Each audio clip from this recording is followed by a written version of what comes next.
Hi, welcome to Not Ordinary Woman Chat Show. I'm your host, Miss Kazmak. Now, on this show, we're going to meet some amazing, not ordinary women that are living within our society. And one of the things about these women, they're doing amazing work throughout our community, and they're really just having a positive impact on many other lives to empower, to inspire other women to step out to do what they've been created to do. So, before we go to the break, I just want you to do a couple of things. One, I need you to subscribe, I need you to share, I need to let everybody know about the show because sharing is caring. So get relaxed, put the kettle on, join me on the other side after the break. See you in a bit.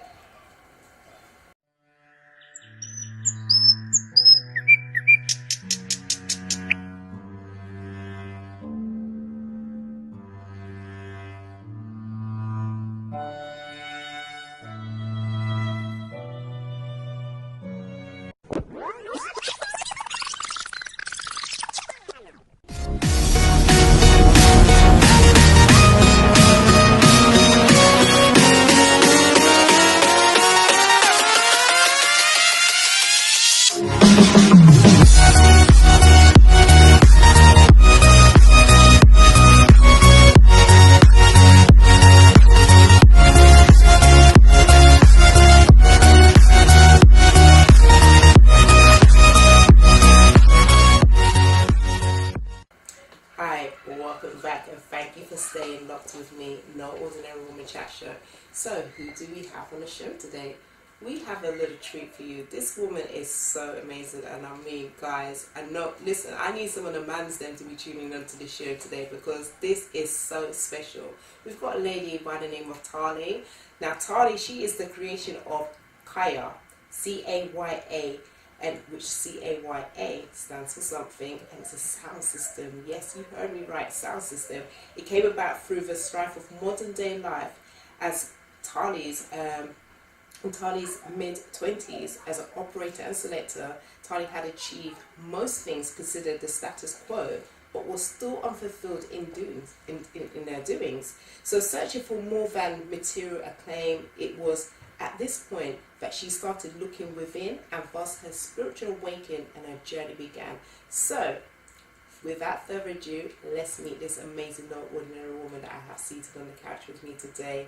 Hey Tali, how you doing, girl? Greetings. I am very, very blessed. You look amazing. I'm feeling your outfit like seriously. You just came and just taking it all over. Yes, I did make extra effort today. So yes, I'm usually a lot more rugged, but I thought, I want to make an effort and yes, be as feminine as I can. So okay. Yes. So why is it that you want to be as more feminine as you possibly can for the show? I think because I feel like it's important. Obviously, playing the sound system as a woman, I feel like for me, I struggled with like being a female and playing the sound if I didn't dress very, very, rugged, So that's something that I still find quite challenging. But I feel like now I'm definitely coming a lot more into my own, and so I can play the sound and be feminine as well, because that's the whole point of it. Otherwise I'm going against everything that I'm doing. If I feel like I have to be a lot more masculine, it defeats the whole object of me being a female and playing the sound. So that's why today I made an effort. I thought I'm going to put a skirt on. Amazing. You look absolutely fabulous, by the way. Thank you. In regards to the sound system, how did that journey begin? So the journey began, I suppose, very, very early on. I've definitely had a strong bond, resonance with music. And it started from being very young. My dad having a sound system, but at that time I was very young and it was very much off limits. He used to play up in the attic and we couldn't go up there, but we would always just hear the vibrations throughout the house. But it always sparks from then it sparked my curiosity. And really, I think that vibration stayed with me throughout, because ever since then, music's very much been my best friend. I come from quite a large family, I've got siblings, but I never ever felt the comfort from that in comparison in the same way that I did with music. So anyhow, I went through life, I went to school, had various different happenings happen in my life. And then I had my daughter quite young.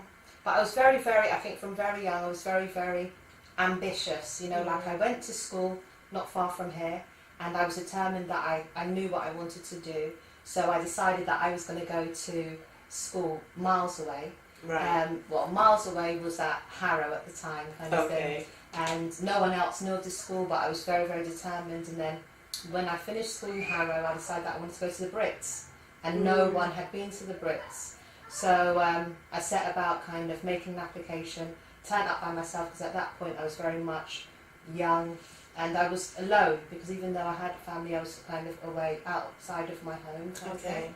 So at that point I got into the Brits, and everything was, you know, was going really well. And then I kind of started a relationship with my daughter's father, and then I kind of went off onto quite a, you know, I wouldn't say, just I went off track. Okay. And things in terms of my, you know, all the things that I wanted to do got put on a back burner.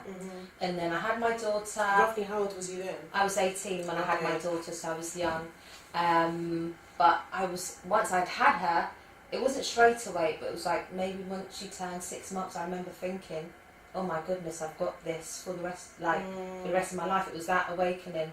But I still, even though that awakening happened then, it wasn't until I always knew that I was meant for more, and having my daughter kind of fueled that. So I kind of went to university. I think I started university when she was 2, I finished when she was 5, then I went back and I did my masters, and I kind of, because of what had happened in terms of all the things that I felt like I was to achieve, having had her, I felt like, you know, I had something to prove, because I was so young. So I kind of went at it even more so. And so by the time I kind of like got to 24, 25, I had, you know, my degree, my masters, I had a property. As I said, amazing. Most of the things, you know, the kind of, most people consider status quo, which it is, you know. And I did, but at that point, even though I'd achieved so much, I still didn't have this feeling of, I didn't have happiness. I didn't have this completeness. I didn't feel well, positive within myself. And so that's when my spiritual awakening really started happening. So can you talk a bit more about the spiritual awakening? Yeah, so I had achieved all of these things, and it was that I wasn't happy. I wasn't passionate about the job that I was doing. What kind of work was you doing? So I still work in research. So I work in mental health research, so something completely different. But I'm a born creative. I'm a born creative, and it's like I'm a lot more left-brained than I am right. So I'm naturally a lot more imaginative, creative, artistic, and because of the journey that I felt like I had to fulfill because of having my daughter and prove myself, I kind of got the job in a field that I didn't necessarily, you know, want to be in. But the spiritual awakening happened when I felt like I'd achieved all of this, I wasn't happy, and then I started just looking more within, and then I started, you know, meditating more, and then I came across, you know, just roots and culture, music and dub, and that was like a real awakening. And then also just getting more so into history, understanding what my kind of presence was about, how I, you know, who I was, just really asking more so personal, internal questions. And then I suppose music, I began to understand more so on that level of, it helps you to move from your lower self to your higher self. And depending on the music, the frequency of the music, it kind of elevates your vibration. And so then I thought, I want to be able to engage people in the same way that I feel I'm at my best, which is when I'm listening to this music, which elevates me, and whatever way to do it, or whatever way to do it than having a sound system. And then Come As You Are, it kind of... That's Kaya, so Kaya, which it's called. Kaya came about, so I decided that I was going to, you know, build the sound system, and to do that I needed to have the kind of, not go ahead, but I needed to have the understanding of my elders. So I set about doing some research of a lot of the older sound systems. So I went to visit a lot of them, and it was at that point when I was not just old and new, and it was at that point that I was kind of deciding on what I wanted to, what I wanted it to be called, and there was a couple of names, but still they weren't reflective of what it was that I was trying to transmit. Because I see Kaya as a hybrid between the old and the new, and I feel like even though I kind of use modern equipment, the ethos of what I'm trying to do is from my history, you know, and so in order to be able to transmit that in the best way possible, I had to visit these older sound people as well as getting the info from the newer sounds. Right. And it was when I was doing that, visiting some of the sounds, that I said, you know, I've got this name and that name. And I was talking to Ras Tom at the time, and I was saying, so how did you get into it? And he said to me, you know, well, when I started, I didn't have anything, but, you know, the elders would just say, come and play, just come as you are. Right. At that point, it was Kaya. And I thought, that's what it's going to be. And Kaya, to me, what I try and evoke in people, what I try and create is come in as the best version of yourself. Yeah. You know, like for me, growing up in northwest London, you very much had to, I was always someone, I was an outside the box thinker. I wasn't typical in any way, shape or form. You know, from the music that I listened to the way I dressed.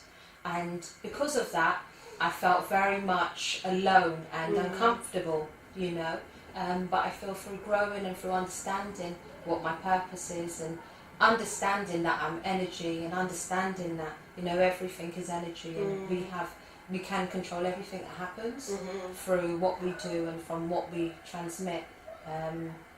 It's made me operate the sound. That's amazing.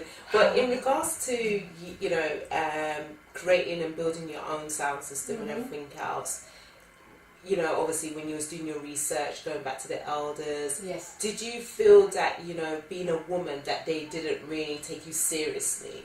I wouldn't say so, no. I felt like the majority, I would say almost all of them were very, very encouraging. Okay. And I feel like they wanted me to ask those questions because they've never been asked. Right. Because I think generally what happens is, in the most, being as honest as I can about it, I think that when it's man to man, there's a lot more ego involved.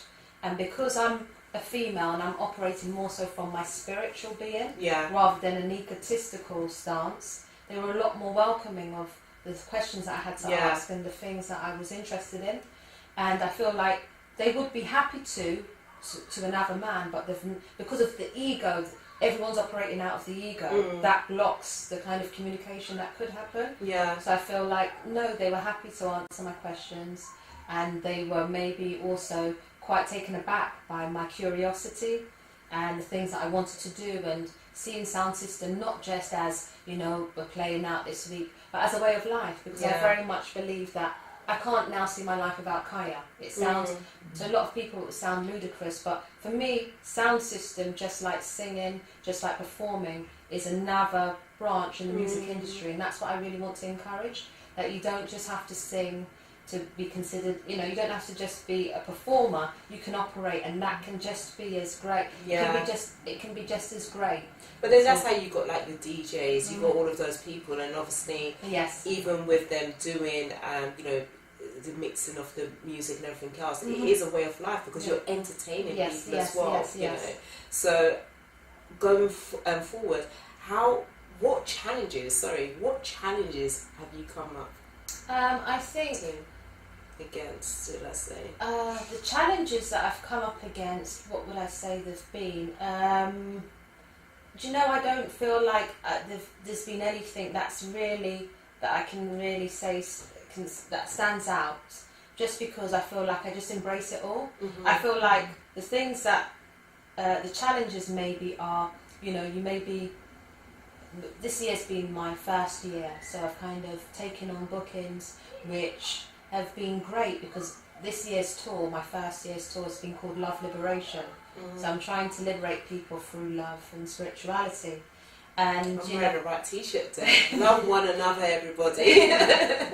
So that's this year's tour, and I think sometimes, obviously, you agree to do things, and it's great. You know, I've been really, really well accommodated, but I just feel like you can never account for the acoustics of a building.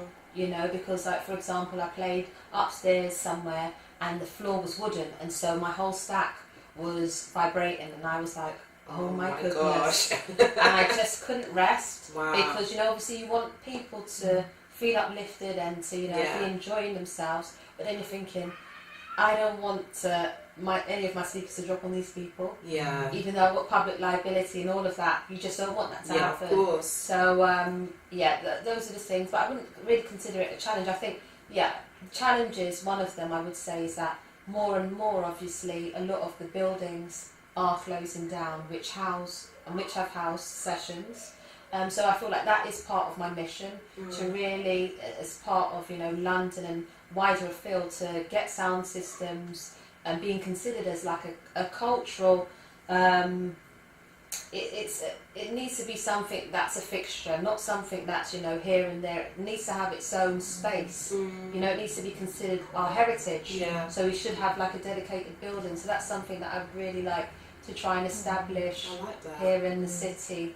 Because just like everything, I feel like it should be housed. Like we have great buildings like West Indian Cultural Centre over in Hornsey, but again, even there, it's subject to whichever restrictions. But to have something which houses sound systems, and then we're able to, you know, utilise it, encourage again a younger generation, and So extend our history. So what would you say to another female, say young person, who may want to, you know, build up their own sound system, very much passionate about music, music is their everything as well. What would you say to that viewer that may want to build up? How would you encourage them to start up? I feel like, for me personally, because it's more of a spiritual journey, I'll advise on, you know, if this is for me, I would say, if you are a female and you wanted to play sound, be doing it more so for what you can do spiritually to uplift people, rather than it being about yourself, and maybe getting that recognition as a female playing sound. Have maybe a more so outward kind of gesture about doing it, and also do research. And because for me it was very important that I did research. You know, I'm still learning, and eventually I will. I'm going to be starting my engineering course, so that I'm able to kind of build my own stuff and, you know, take it further afield, and again encourage others to do the same. Because for me it's more so about knowing the ins and outs, and not, you know, having that barrier of not knowing and someone being able to quiz you on things that, you know, maybe you should know. So I think do your research, plan in advance of what you want to achieve. I think don't just go into it just thinking I'm going to have a sound and that's it, and expect people to come and find you to play out. You know, you have to very much see it as not a business but an enterprise, as something, a seed that you're planting, and you've got to water it. Within, you know, any other business, you plant seeds, you water them, they grow, etc. That's right. And it's not going to be an overnight thing. Yeah. It's something that will take time, but with a lot of persistence, you know, it will pay off. I think also have a signature, something signature about you. Like for me, I play roots and culture. Right, is it just strictly roots and culture? Roots and culture and dub. You know, and lots of people say, oh no, you have to mix it up because, you know, otherwise you're not going to get. But I feel you have to stay true to yourself.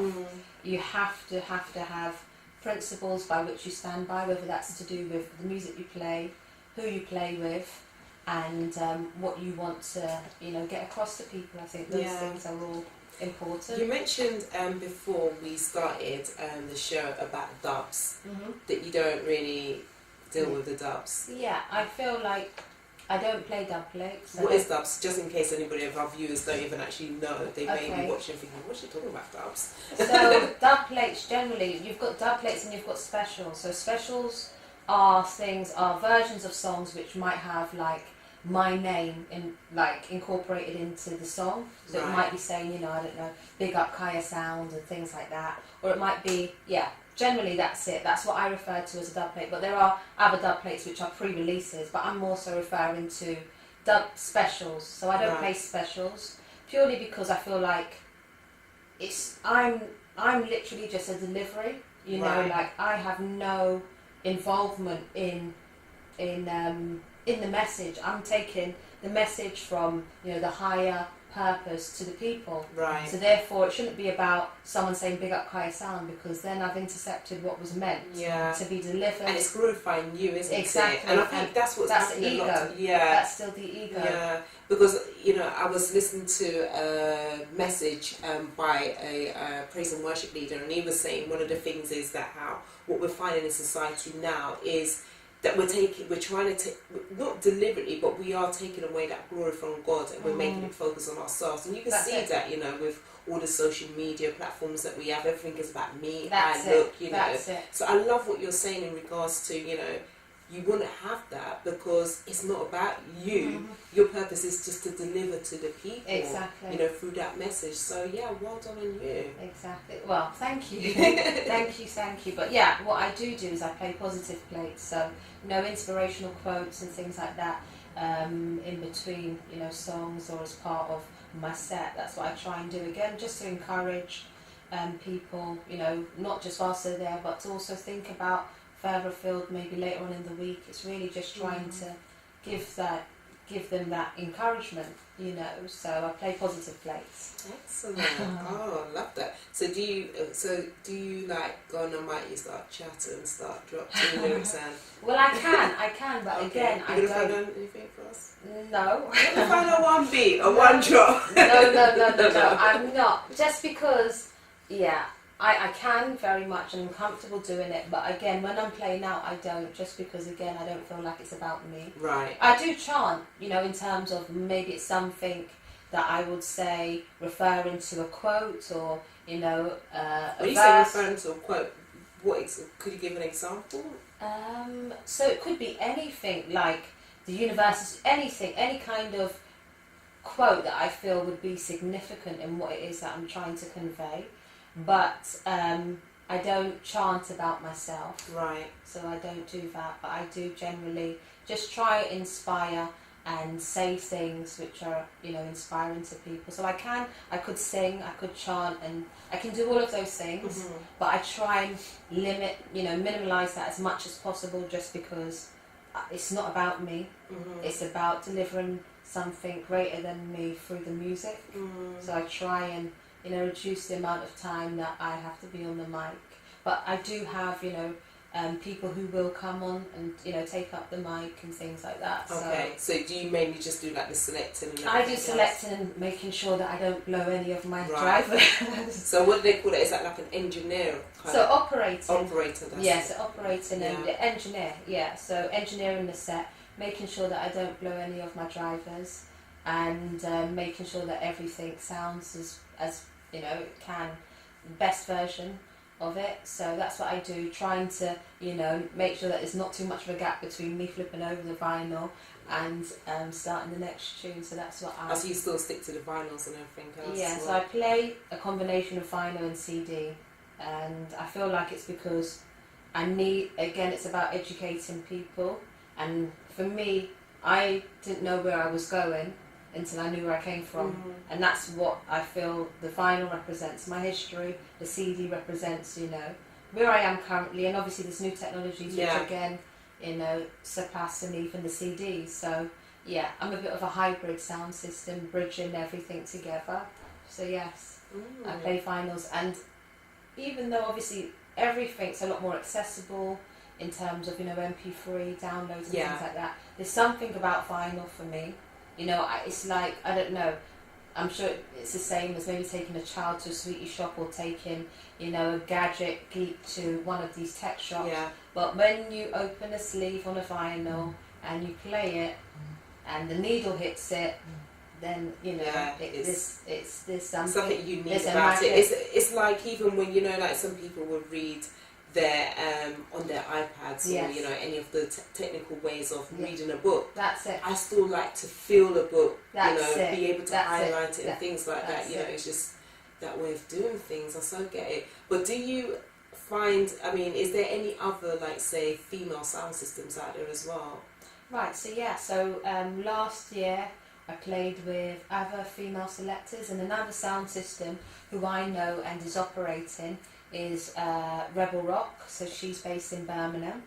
And I also know of another Legs 11, who are from North West London actually, and another sound system called Natural Desire, I think. Okay. So yeah, they're definitely, There's quite a few out there. yeah, they are definitely on the rise. So do you guys support each other? Or Well, do you just learn? yeah, definitely. So when I was setting up the sound, Rebel was someone that I visited, and V Rocket. So she's like one of the most renowned female sound systems in the country. So she's up in Nottingham. I went to see her and spent time with her. She showed me her valve amplifier and things like that. So that was really. So do you good. guys actually make your own sets, or is it just do you build it? You know, like No, I don't build my amps as yet, but that should hopefully come. Okay. That's the next mission. But no, I don't build my amps. No, I would Not love to yet. be. Not yet. That's it. Not yet. yeah. Not quite yet. But no, Amazing. eventually that will be. Okay. Well, we're gonna have to wrap up, Mhm. and I don't really like to wrap up with my guests, but obviously it's something we have to do. Yes. But before this show finish, how can our viewers connect with you? Okay, so I have a website which is www.comeasyouare.com. So that's come as, and then the letter U, R-A-R-E.com. I'm also on Facebook as Tali Kaya Lotus.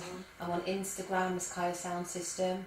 So yeah, those are the 3 ways that they can Excellent. get in touch. And what events have you got coming up? What upcoming events? Okay, so the next event that I have upcoming is my anniversary dance, which is in November.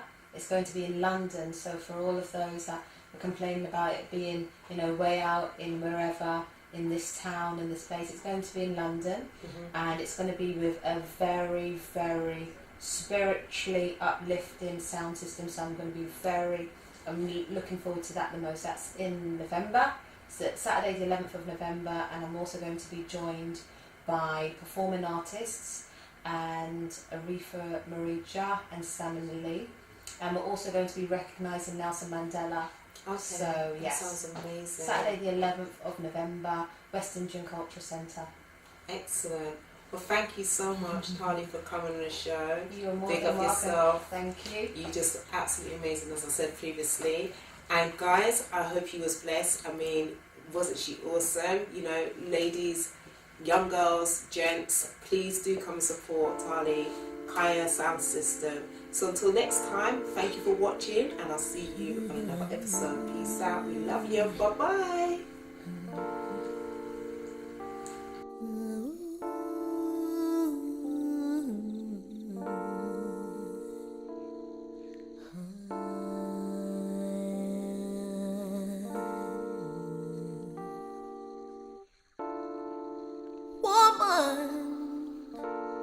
You are the key. It's only natural.